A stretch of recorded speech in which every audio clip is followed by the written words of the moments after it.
Welcome back to Hematite Homestead. A bit of an announcement to make here. My son and I have teamed up and decided to join barbecue competition, the Covington Cork and Pork Festival, June 2nd and 3rd. It's going to be our first ever dive into anything like this. We thought we were signing up for a local competition, and this turns out it's the real deal. It's the real Kansas City barbecue circuit. Their rules, all the big dogs. So we're going to be competing for the first time ever, just a couple of backyard barbecuers up against the big dogs. So about a month ago, me and Brad went to a training session on competition barbecuing, and I learned a lot. One of those things that I learned to do was chicken thighs, and today I'm going to give that a little test run. So sit back and check that out. All right, a little bit of voiceover action because there's a lot of noise going on all around me in the house right now, getting cleaned up for the kids to come over. So we'll start off by trimming off excess skin, excess fat, all the stringy stuff off of it nobody wants to eat. There goes a big chunk of skin we don't need. A little bit of skin and meat there. And the round tips of the bones come off so that it'll lay flat on the grill. Now you notice I got a plate over there. I got two stacks. I got skin and I got meat. I want to make sure not to waste anything. So everything I get trimmed off, the skin will get fed to the chickens. They'll peck around in it, and then I'll put it in the compost when they're all done with it. And the meat I will actually cook up and feed to the dogs. So now I'm going to try and peel the skin off this thing and leave it attached on one side so that I can roll it back on. So I'm going to peel it off the best that I can here and scrape off a little bit of excess fat and some nasty stuff nobody wants to eat and get it nice and squared up. This is my first time ever doing this. It was covered in my training that I went to, but was not hands-on, so I only have memory and notes to rely on and watching a bunch of YouTube videos. So now I'm just trying to get this thing nice and pretty and squared up, get it rolled nice and tight all the way back around this thing, and then do a little bit more trimming to get everything nice and even and square. Here's what I ended up with. Some of them look good, some of them not so much. I really put the butcher in the word butcher, that's for sure. Definitely need lots of practice for this before we go attacking any type of competition cooking. Sometimes I found that I thought I was pulling the skin from the wrong side, and it was kind of confusing for me. So I'm definitely going to have to reach out for some help and get some more practice at this between now and June. But another thing I found is, just like I saw on some YouTube videos, that, man, look at all the different sizes of thighs in here. It's just absolutely ridiculous. This one is huge, and there's not one other one in here that compares to that. I'd say these two and these two are relatively the same, and this one's a little thicker, kind of got squeezed in there along with that one. So lots of various sizes. So definitely when it comes to competition time, I'm going to have to buy several packs and try and match up. Here's what I trimmed off of it. So I got some meat here. I separated that from the skin. This will all go to the chickens, and I'm gonna cook this up and feed that to the dogs, so it won't go to waste. Alright, so now I'm gonna put it in a brine, and again, first time doing this, so we'll see how it goes. Alright, I'm just keeping this real simple right now. I'm just using chicken broth, and I'll have to add some water to it to get above all of these thighs. I want to make sure they're all totally submerged. When it comes competition time, we'll use some type of chicken booster, but this is all I've got right now, so this is going to have to work. I did put a little bit of crushed garlic in there. I'm a big fan of garlic. I don't really know what the effect will be, but we will see. And I'll just take these and set them down in here, and it looks like I don't have near enough liquid.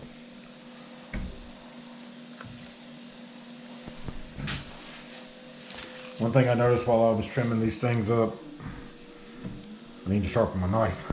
My full high knife was really good, but my boning knife, not so much. Kelly's been using it in the kitchen, so it needs to get a little bit of a sharpen on it.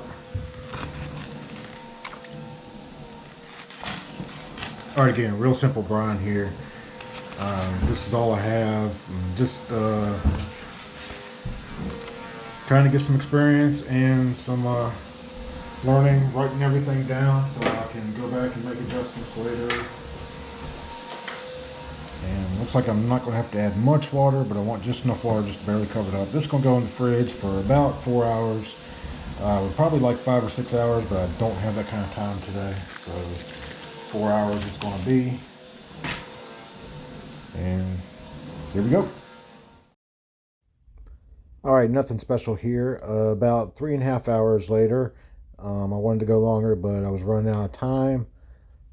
They smell wonderfully like garlic, which I absolutely love. And now here's an absolutely terrible camera angle of putting Dizzy Pig Dizzy Dust on these chicken thighs. And the view from right here, I actually thought I had the camera off. I thought I had the camera on while I was sprinkling all of those that you see up there.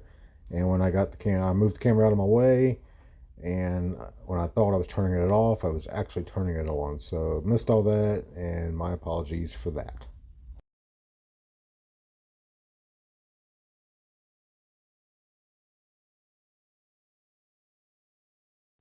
All right, we're ready to go on the grill. I actually got these things overstuffed in a little pan. This is probably not the best for this, but it's what I had to go with. And on the grill at 250 for about 35 minutes just to take on some smoke.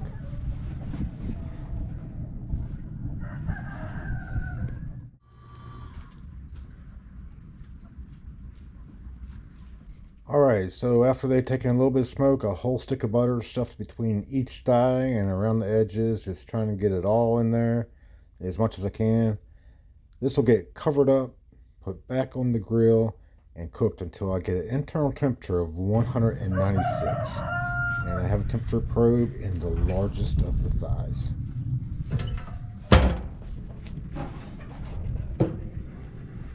All right, and now it's time for the saucing. This is actually more of a glazing for me. I was just going for a glaze. I prefer that over sauce. And they actually went a little bit over 196. They were really close, and it was time for us to feed the pigs, and they jumped up really quick. So they were about 201 when I started this process. This glaze is a modification of Sweet Baby Ray's. I put several things in here a couple hours before I was ready to do this. Exactly what I did to this glaze will be down in the description, so go check that out. It was a big hit. Everybody loved it.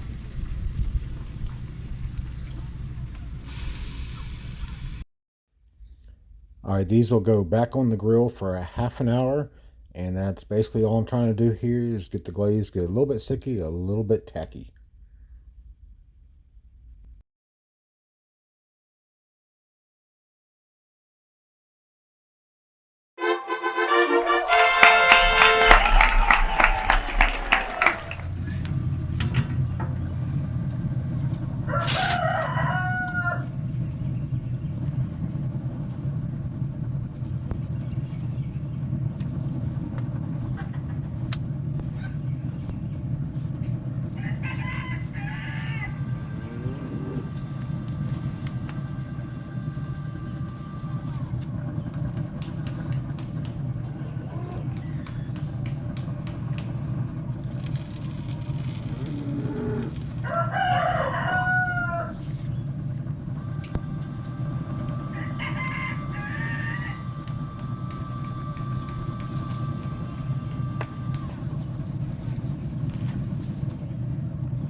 I don't eat the skin? No, I was hoping it gets crispy.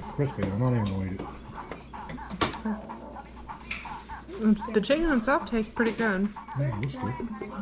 I don't know how you get it to be crispy though, the skin. Do you want? How do you get it to be crispy, the skin? Well, some people poke holes in it. I didn't do that. I'm going to have to do some more research. Don't worry about it. I mean, pretty much all came right off, yeah. Except for the very tops, yeah. Well, you already heard my discussion with my daughter about the skin. The skin was extremely rubbery. I'm going to have to do some research and try to get some more instruction on how to get that skin crispy. I didn't even need it. I mean, you couldn't even chew it. It was terrible.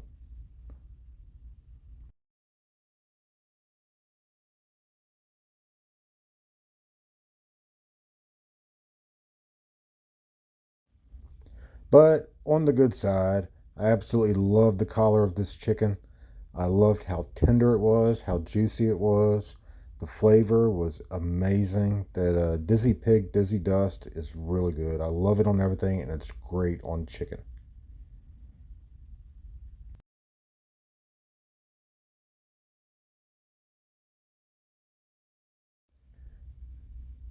So I'm going to pig out here and still pull them all over the part.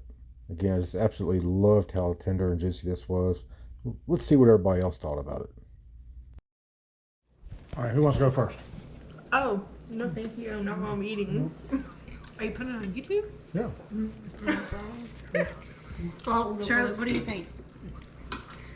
Can she really say anything if she didn't eat the chicken? Is it good? Do a thumbs up. Can you do this? Okay, what do you think about it? You're a content creator. Yeah, it's good. How like good it. is it? 10 out of 10. Nice. Well, Don't hold back. it's not that it's not good. I just am not a fan of smoked chicken very much. So, Okay. but it's good. Well, I thought it was good. I covered mine in sauce, but I still thought it was super tender. Came right up the bone. I think That's- the chicken could have been cooked a little less. That's why I covered it in Really? sauce. Okay. Okay, you'll notice she said she covered it in sauce, that homemade sauce.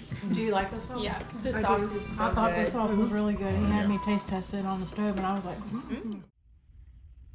Well, it is always so nice to have all the kids over. It doesn't happen very often. Certainly enjoyed that day. The chicken, let's talk about the chicken. So I could have done several things better. Number one, I need to figure out how to get the skin crispy. It was way too rubbery, and I didn't even eat mine. It went in the trash, unfortunately. So I need to figure that out. I need to get a little bit better at trimming them up. I thought I did decent for my first time ever, but I do have a little bit of room for improvement there. And you heard them. 10 out of 10. The flavor was on point. Dizzy Pig, Dizzy Dust, absolutely love it. I went to the class that we mentioned earlier. We went to uses all Dizzy Pig, and that's where we got introduced to that. And I've used it on multiple things since then. I absolutely love it. Dizzy Pig, Dizzy Dust is what's on this chicken. The sauce, again, I will put the sauce exactly what I did to that down in the description. That is, it was a base Sweet Baby Ray's, and I did some other things to it. Used some homemade maple syrup and a couple other things, and everybody loved it. I loved it. We will definitely probably take that to the competition. All right, so Hematite Homestead at the Covington Cork and Pork Festival, June 2nd and 3rd. We're going to do that, a lot of it on YouTube. Make sure you hit that subscribe button and check all that out. Thanks so much for watching. Make sure you check us out on Facebook, Instagram, and TikTok, and we will see you next time.